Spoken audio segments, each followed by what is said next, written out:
I think the big question is, what do you want to build your financial house on? Do you want to build it on a solid foundation, or do you want to build it on sand? Ultimately, when people are using debt as a way to grow their assets, you're building your entire financial house on sand. And when the storms come and the winds come, you're in danger of your entire financial house collapsing because you've built it on sand.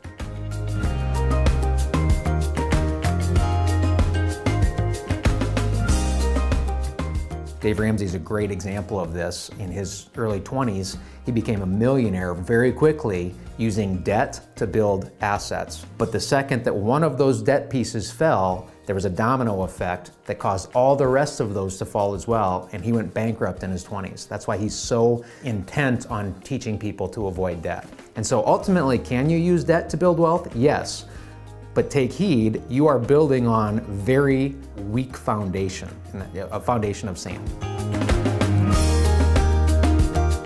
I love the Dave Ramsey example, but we could talk about countless examples of people who've tried to use debt in order to grow assets.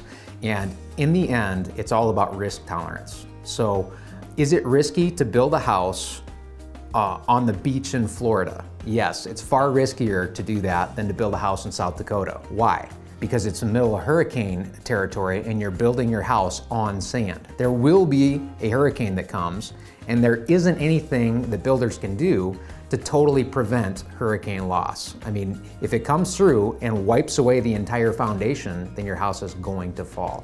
So when it comes down to, is it wiser to pay down debt or invest in assets, even if the assets you think will grow faster than what you're paying in debt, it still comes down to risk tolerance. It's the same thing as building a house on the beach.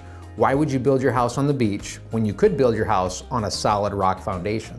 Solid rock foundation is investing in assets that appreciate and investing in those with cash, not using debt to try to build your financial future. I think in general, when you look at debt, the only time that I would justify to my clients taking out debt is if you're using that debt to at least invest into something that's appreciating assets. So for example, a mortgage. Most people cannot pay cash to get into a home. And for most people, their home is going to be their biggest investment too. Over time, is it a good thing to take out a mortgage? I believe it is, and I believe it's also a good thing to try to pay that mortgage off as quickly as you can, because it leads you a step closer to financial freedom, financial independence, which is the goal that everybody has in investing in the first place. We want to get to the point where we're independent so that we don't have to go to work to make money anymore, so that our investments can pay us to do whatever we want to do. And to me, that's true financial freedom and financial independence is when we can get to the point where we can do what we want to do and we don't have to make the decision based on how much money we're making to do that. The faster you pay off debt, the faster you get rid of that expense on your bottom line. And ultimately, that's what leads to financial independence. Far greater than having assets is having very little liability and very little expense in your life. So if you can live on $1,000 a month, you will very quickly become financially independent. If you need $10,000 a month just to pay your bills, it's going to take a long, long time for you to become financially independent. So it comes down to what your goals are. If you want to attack debt with gazelle-like intensity, you're going to reach financial independence much quicker, because not only are you learning to live on less because you're putting more towards debt, but you're also getting rid of that expense of debt in your budget. And so it's a win-win. I think we need to have a balanced approach, because when you sign up for your first 401k, for example, you start your first job, most employers will have a match on their 401k.